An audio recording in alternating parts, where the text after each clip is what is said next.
حضرت داؤد علیہ السلام کی قوم کے 70,000 افراد سمندر کنارے ایلا نامی بستی میں رہا کرتے تھے۔ ان لوگوں کو اللہ نے ہزاروں نعمتوں سے نوازا تھا، لیکن جب راحت و سکون آیا تو یہ لوگ اللہ کی عبادت سے محروم ہو گئے اور اللہ کی مخلوقات پہ ظلم کرنے لگے۔ تو یوں اللہ نے ان کو خبردار کیا کہ ہفتے میں ایک دن ہفتہ کے دن شکار نہ کیا کرو۔ اتوار سے لے کے جمعہ تک جتنا شکار پکڑنا ہے پکڑ لو، لیکن ایک دن اللہ کی عبادت اور مخلوقات پہ امن کے لیے رکھ دو۔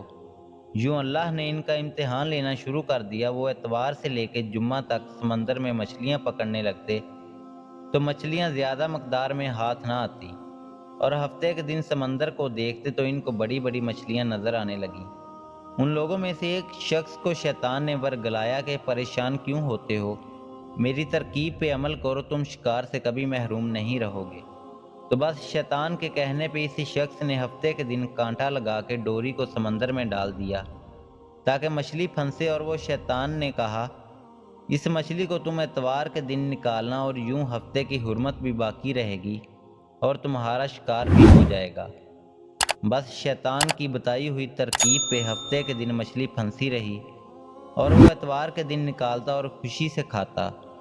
جب آس پاس کے لوگوں نے پوچھا تو ان کو بھی یہ ترکیب بتانے لگا، اور یوں اس قوم کے کچھ لوگ ہفتے کے دن مچھلی پکڑنے کے لیے جال پھینکتے اور اتوار کے دن نکالتے، اور کچھ نے تو اس سمندر میں سے نالیاں بنا کے چھوٹے چھوٹے تالاب بنا دیے تاکہ ہفتے کے دن جیسے ہی مچھلیاں یہاں سے گزریں تو اس تالاب میں پھنس جائیں، اور ہم اتوار کو ان مچھلیوں کو نکال کے پکا کے کھائیں گے۔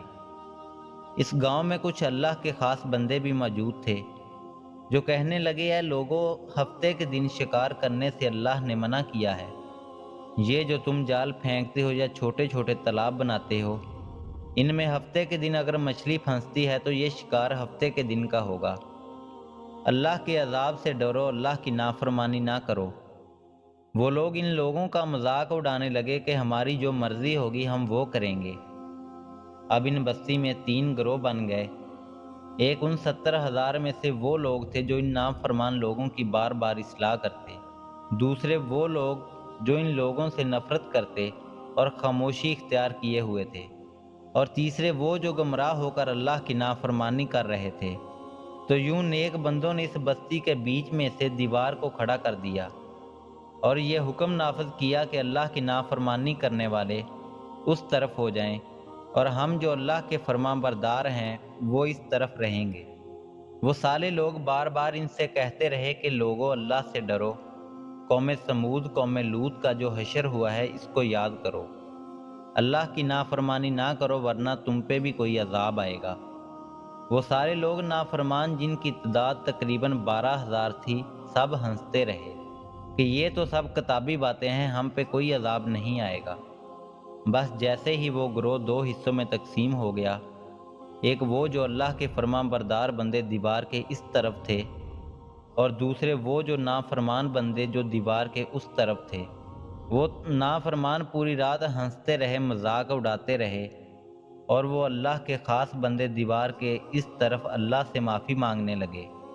بس جیسے ہی صبح ہوئی وہ نیک صالح انسان اٹھے، انہوں نے محسوس کیا کہ دیوار کے اس طرف سے کسی انسان کی آواز نہیں آ رہی۔ جیسے ہی دیوار کے اس طرف چڑھ کے دیکھنے لگے کہ سارے وہ لوگ بندر کی شکل میں تبدیل ہو چکے تھے اور بندروں کی حرکت کو انجام دے رہے تھے۔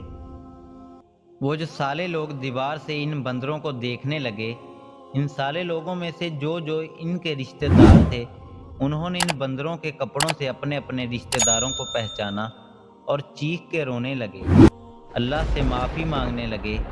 لیکن اللہ کا عذاب جب آتا ہے تو وہ ہو کے رہتا ہے۔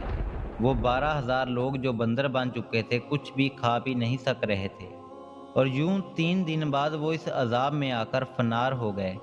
بے شک اللہ ان بندوں کو پسند نہیں کرتا جو اللہ کی نافرمانی کرتے ہیں۔ اے اللہ، ہم سب کو اپنا فرما بردار بندہ بنا، ہم کو ویسا بنا دے جیسا تو ہمیں دیکھنا چاہتا ہے۔ آمین ثم آمین۔